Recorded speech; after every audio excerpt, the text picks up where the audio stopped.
इसका जो परमानेंट हल है ना भाई, वो है आपकी अपनी पार्टी, अपना झंडा। कैसे? मुझे आप ये बताओ, हम सब ने 2019 में वोट डाली थी, वो जो वोट डाली थी उसको, वोट को वापस ले सकते हो आप? कह सकते हो जी मेरी वोट वापस दे दो? मैं तो सिर्फ 5 साल के बाद आप दोबारा से ये निर्णय लोगे कि भाई किसको देनी है किसको नहीं देनी, यही तो है। कितने 5 साल के बाद। अगर बीच में आपको निर्णय लेना है कि हमें इससे अपना समर्थन वापस लेना है कि नहीं लेना है, इसके लिए तो अपनी पार्टी के कुछ लोग जीते उठते। हमने 2019 में मैंने गांव-गांव में जाके अपने समाज के लोगों को समझाया कि भाई अपनी जो राष्ट्रवादी जन लोक पार्टी है उससे 2-3 लोग जिता लो। अगर 2 लोग जीतते, आज हमने समर्थन दे रखा होता, इसको दिया होता ना, तो फिर क्या होता? आपको यहाँ आने की बैठने की जरूरत ना होती। आप कैथल के लोग मेरे पास टेलीफोन करते, भाई राणा जी सरकार से समर्थन वापस ले लो। अगर ये हमारी बात नहीं मानते तो मैं क्या करता हूँ, दोनों एमएलए को लेके और कैथल के 5 लोगों को लेके सीधा सीएम के पास जाते और उनको कहते जी देखो समाज ये कह रहा है हमारी पार्टी को कि क्योंकि ये पार्टी उन्हीं की है, समर्थन वापस ले रहे हैं आपसे। तो मुझे बताओ कि सरकार चलाने के लिए, समर्थन जारी रखने के लिए वो हमारी बात मानते कि नहीं मानते? बिल्कुल मानते कि नहीं? आज हमारे पास उनको धमकी देने के लिए कुछ नहीं है, कोई ऑप्शन नहीं। सिर्फ हमारे पास सबसे बड़ी धमकी क्या है कि हम तुम्हें अगले साल वोट नहीं देंगे। लेकिन हाँ, कोई मैं कह रहा, लेकिन जब अगला साल आएगा तो कोई कहेगा मेरा चाचा है, कोई कहेगा जी हिंदू धर्म बड़े खतरे में है। भाई तुम राजपूत से हिंदू भी तो बन जाओगे ना फिर। बस 2019 में एक गोली है तो इसलिए अगर इसका परमानेंट सॉल्यूशन करना है तो इसका सॉल्यूशन तो ये है कि भाई जिसके लिए आपका भाई दिन रात घूम रहा, अपनी पार्टी को सत्ता में हिस्सेदारी लाओ, खुद सरकार बनो। हम यहाँ जो इकट्ठा हुए हैं सरकार के पास ही तो ज्ञापन भेजते हैं, सरकार से डिमांड करते हैं। तो हम तो अभी आप एक बात सुनो, आपको क्या लगता है कि आज ये इस मुद्दे पे आखिरी धरना है? नहीं, बताओ आप भाई। आज आप कोई कैथल का है, कोई कैथल से बाहर का है, आपको क्या लग रहा है आज ये आखिरी धरना है? नहीं है। अभी मैंने सुना फरीदाबाद में मूर्ति लग रही, वहां पे भी यही होएगा, वहां पे भी सारे जाओगे, फिर थोड़े दिन बाद कहीं और लगेगी, फिर थोड़े, तो जिंदगी भर यही करना है क्या? नहीं, बताओ, जीवन भर यही करना है? इसका परमानेंट सॉल्यूशन क्या है? तुम्हें कहीं जाने की जरूरत नहीं पड़ेगी, सिर्फ सरकार बनो। सरकार बनने के लिए अपनी पार्टी के व्यक्तियों को जिताओ, सरकार बनो या सरकार में हिस्सेदार बनो। सिर्फ वोटर बनने से काम नहीं बनेगा, वोटर अपने झंडे के लिए बनो, ये मैं निवेदन करता हूँ। और भाई मैं कई प्रोग्राम में अपना मैं जाता नहीं, चिढ़ के मारे नहीं जाता, चिढ़ के मारे इसलिए नहीं जाता क्योंकि मेरे को गुस्सा आता है अपने भाइयों के ऊपर। मैं ये सोचता हूँ यार ऐसे तो इनकी ज़िंदगी जो है, कभी यहाँ धरना दोगे, कभी कहीं दोगे, फिर 10 दिन बाद कहीं दोगे, अच्छा किसी में आप नहीं जाओगे, वो कहेंगे जी उसमें नहीं आया, हाँ उसमें नहीं आया। अरे यार अब क्या मूर्खों की तरह सारी जिंदगी धरना ही देते रहे? अरे भाई इसका परमानेंट सॉल्यूशन निकालो। परमानेंट सॉल्यूशन मैंने आपसे बता दिया, मुझे आप सब समझदार हो ये बता दो कि अगर अपने राजपा के 2 विधायक होते, सिर्फ 2, नीलो खेड़ी और बोवानी खेड़ा, दोनों पे 10-10 हजार वोट मिले थे। अगर दोनों वो दलित समाज के जो हमारे भाई थे जो हमारी पार्टी से लड़े थे, अगर वो दोनों जीत जाते और हम खट्टर साहब से अभी ये बोलते कि जी हम दोनों का समर्थन वापस ले रहे हैं, तो खट्टर साहब मीटिंग छोड़ के अभी यहाँ फोन करते सारी मीटिंग डीसी साहब को कि ऐसा है मूर्ति हटा भाई, सरकार बचानी है। तो ये धमकी देने लायक कैसे बनोगे? ये धमकी देने लायक ऐसे बनोगे जब तुम्हारी पार्टी के विधायक जीतेंगे, और वो तब जीतेंगे जब तुम ये फालतू के बातों से बाहर निकल के अपने झंडे पार्टी को वोट देना सीखो। उस समय तो तुम जो है, कोई जो है हिंदू बन जाता है, कोई कहानी बता देता है। भाई आप मुझे एक बात बताओ, हमें कई लोग उस समय ये कहते हैं, राजपूतों का हाल बताओ तो क्या है? सुबह 10 बजे तो गुजर भाइयों से इनकी थोड़ी सी अनबन होती है, 12 बजे जाट भाइयों से होती है किसी मुद्दे को लेके, फिर 2 बजे यादव भाइयों से होती है, फिर 4 बजे दलित भाइयों से होती है, फिर 6 बजे कहते हैं हिंदू राष्ट्र बनाएंगे। भाई ये भी हिंदू ही है फिर तो, बताओ हिंदू नहीं है ये। फिर शाम को जो है कहते हैं ना भाई हिंदू एक हो जाओ, सारा दिन तो यार सुबह से शाम तक राजपूत बन के अपने मुद्दों पे लड़ेंगे, फिर शाम को जो है अपना। तो इसलिए एक लाइन रखो, एक लाइन रखो। हमने ये कहा भाई 10 साल के लिए। हाँ जी जी, मेरा एक क्वेश्चन है कि आप राष्ट्रवादी पार्टी से किस किस जिले में या किस किस हल्के में अपनी टिकट दी है? देखो हम लोग इस बार हरियाणा के अंदर चिन्हित करके, मतलब चुन के, जहाँ पे राजपूत समाज की वोट अच्छी खासी है, ऐसी 30 विधानसभाओं को काम कर रहे हैं। हम अपने हल्के से लेके आएंगे, क्यों भाई? रहमत है, हम अपने हल्के से आपके पास लेके आएंगे जी। हमें अपना मतलब कि कोई बीजेपी से हो या मान ले बीजेपी से खड़ा हो गया कोई राजपूत है, वो मेरे मामे का लड़का, मैं मतलब वोट नहीं देंगे, क्योंकि जब तक हम अपनी पार्टी नहीं एस्टेब्लिश करने के ना उसको कोई फायदा नहीं। यही बात है, ठीक है। देखो मैं राजपूत होगा तो तभी होगा जब खुद की पार्टी से होगा, अदरवाइज वो राजपूत नहीं है। बिल्कुल आप सही। देखो इसका तो आप साफ साफ अभी देख सकते हो ना, कोई आया क्या अभी? वो जब तक उनकी पार्टी उनको रोकेगी वो कैसे आ जाएंगे? मैं आपको झंडे की ताकत बता देता हूँ। आप सब हम महाराणा प्रताप जी को मानने वाले लोग हैं। महाराणा प्रताप जी और अकबर का जब संबंध खराब हुआ और युद्ध की स्थिति आ गई, तो अकबर ने जो है अपने सेनापति को बुलाया। उनके सेनापति थे मान सिंह जी। मान सिंह जी से कहा भाई एक काम करो, राजपूत थे वो। मान सिंह जी से कहा भाई तुम जाओ सेना लेके और चित्तौड़ पे चढ़ाई कर दो। जब ये बात महाराणा प्रताप जी को पता चली तो महाराणा प्रताप जी ने भी अपने सेनापति को बुलाया। उनके सेनापति थे हकीम खान, वो मुस्लिम थे। तो हकीम खान को उन्होंने कहा कि भाई तुम भी जाओ अपनी सेना लेकर और उनको हल्दी घाटी में ही रोक दो। तो एक तरफ मान सिंह जी और उनके जो राजपूत सैनिक थे 20,000, 40,000, 30,000 जो भी उनकी संख्या रही होगी, एक तरफ तो वो, और दूसरी तरफ हकीम खान और उनके जो मुस्लिम सैनिक थे 10,000, 15,000 वो। तो मैं आपसे ये जानना चाहता हूँ कि अगर आप उस समय जीवित होते, आज आप हैं, तो किसके लिए प्रार्थना करते कि ये युद्ध कौन जीतना चाहिए? जो 20,000, 40,000 राजपूत हैं वो जीतने चाहिए, कोई उसमें हमारा चाचा है, कोई भतीजा है, कोई ताऊ है, या ये जो 10,000, 20,000 मुसलमान है ये जीतने चाहिए? कौन जीतना चाहिए? अगर अपने समाज की सोचें फिर तो मुस्लिम जीतना चाहिए। अगर सोचे भी अपने अपने परिवार की सोचेंगे फिर मेरे चाचा जो भाई युद्ध में।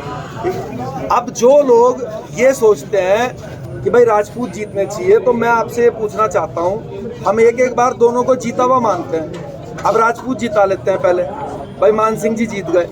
अब मान लो ये जो डीसी साहब का ऑफिस है यही चित्तौड़ का किला है। अब आप मान सिंह जी आए अपने साथ 20,000 सैनिकों को लेके जीतने के बाद, तो किसका झंडा फहराएंगे यहाँ किले के ऊपर?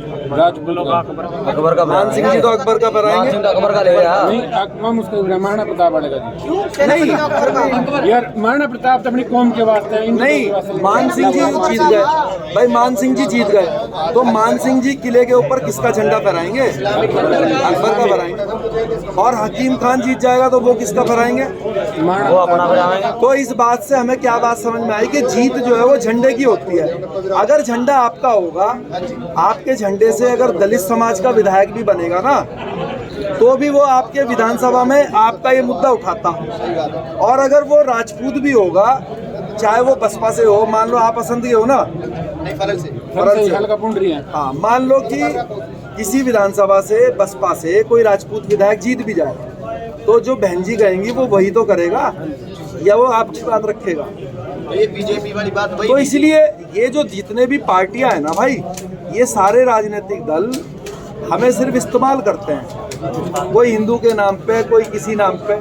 तो समझदारी ये है कि हमें अपना झंडा बनाना चाहिए। मैं तो देखो, मैं आपसे ये बार बार बोल रहा हूँ, प्रैक्टिकली आज इसको समझ लो कि अगर हमारी पार्टी के 2 विधायक जीतते और दोनों हकीम खान होते, तो वो अपने पक्ष में काम करते कि नहीं? करते जी, बिल्कुल करते।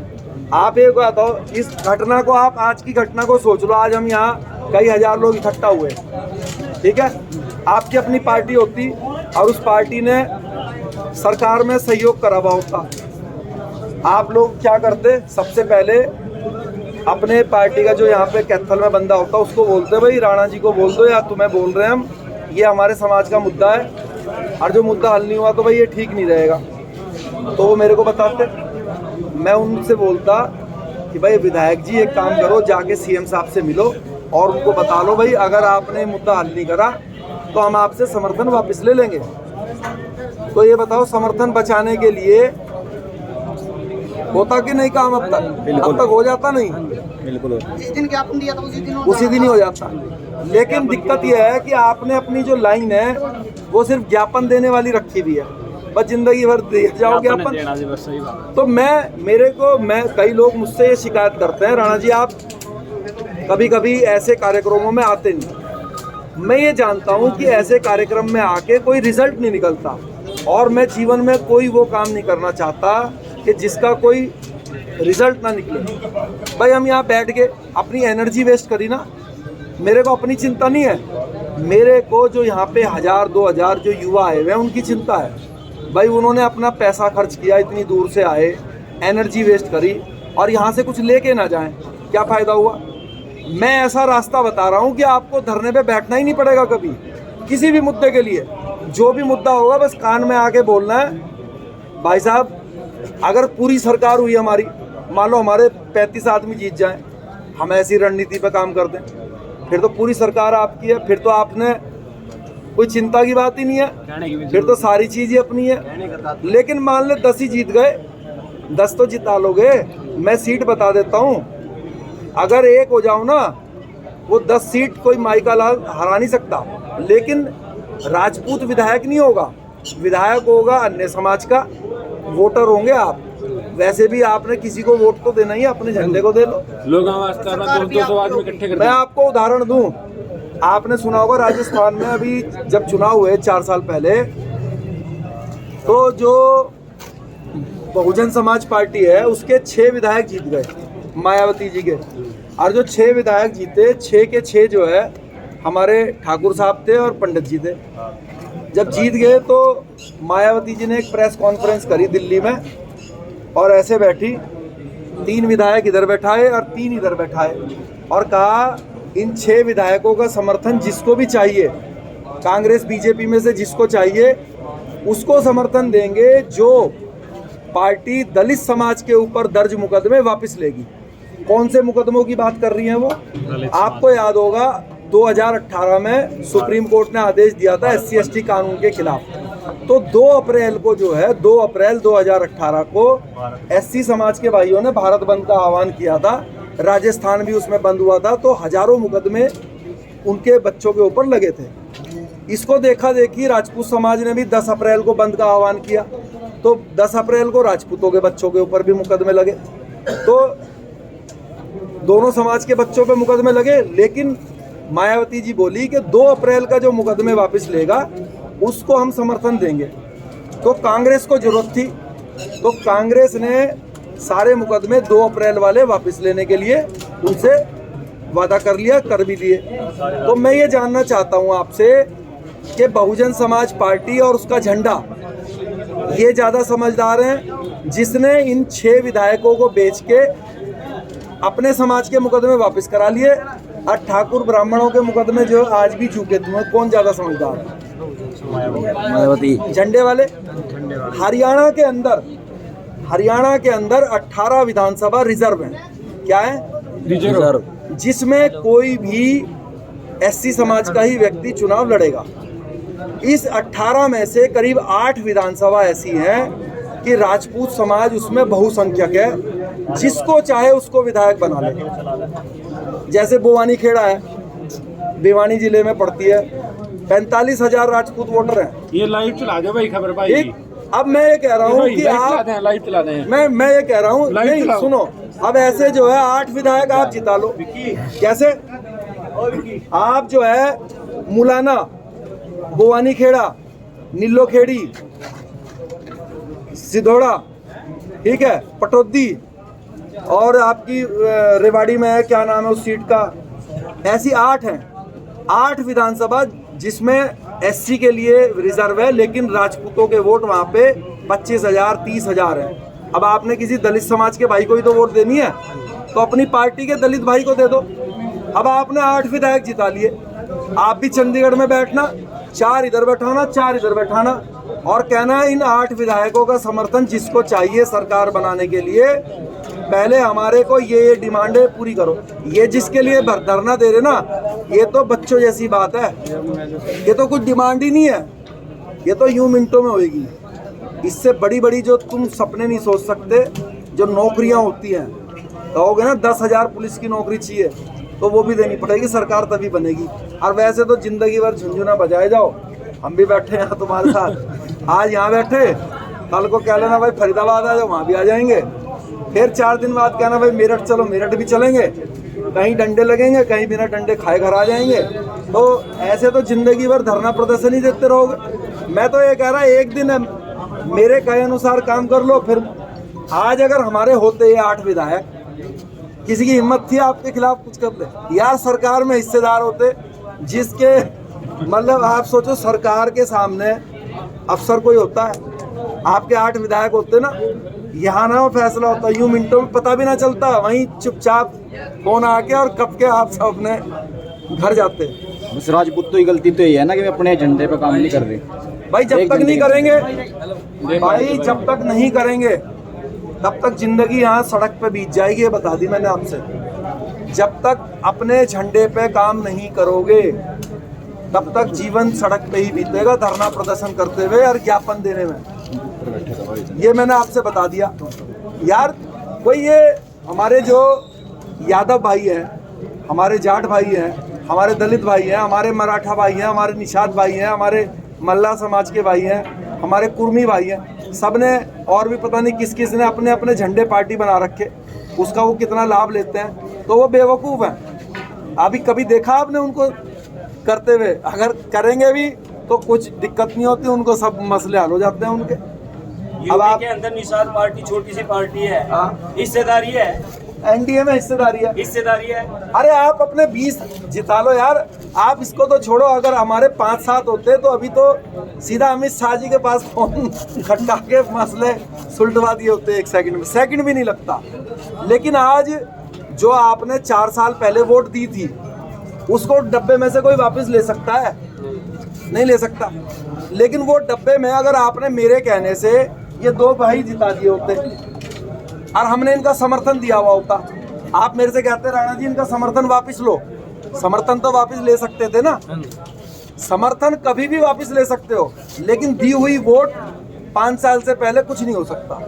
तो अगली बार ये बात ध्यान रखना कि अगर अपने मसलों को सदा के लिए हल कराना है तो भाई अपनी पार्टी के तरफ काम करना पड़ेगा। ये मेरा निवेदन है। इस चीज़ को लेकर ही हम धक्के खाते रहते हैं, वरना हम भी क्या करें। अगर मैं अभी, सुनो आप मेरी बात, मान लो शेर सिंह राणा बीजेपी से विधायक होता और मेरे को, अपने दिल पे हाथ रख के बोलना, और मेरे को अभी खट्टर साहब मना कर देते भाई शेर सिंह कैथल नहीं जाना, तो मैं आ जाता। मेरे को उनकी बात माननी पड़ती कि नहीं? जैसे दूसरे मान के नहीं आए कोई, तो इसलिए। लेकिन अगर हमारी अपनी पार्टी है, हम अपने विधायक को जो कहेंगे वो करेगा। अगर हम किसी दूसरे के झंडे के अधीन होंगे तो भाई जो हमें वो कहेगा हम वो करेंगे। और मेरे को ऐसा कोई चुनाव नहीं है जब पार्टी ऑफर नहीं देती टिकट का, और जो मान लो हम निजी स्वार्थ वाले आदमी हो तो कब का अपना विधायक सांसद बन के अपने घर में मजे ले रहे होते। हमें क्या जरूरत है यहाँ अपने सड़क पे बैठने की, धूप में पसीने में बहाने की। लेकिन मेरे को पीड़ा है, मेरे को प्यार है अपने समाज से। हम तो ये सोचते हैं हम कोई वीआईपी नहीं है भाई, आपकी तरह ही हम, है ना। आपके मुद्दे हैं, हमारे सेम है। अगर आप आगे बढ़ोगे हम भी आगे बढ़ेंगे, सबका फायदा होगा समाज का। चीज में टाई कर रहा है।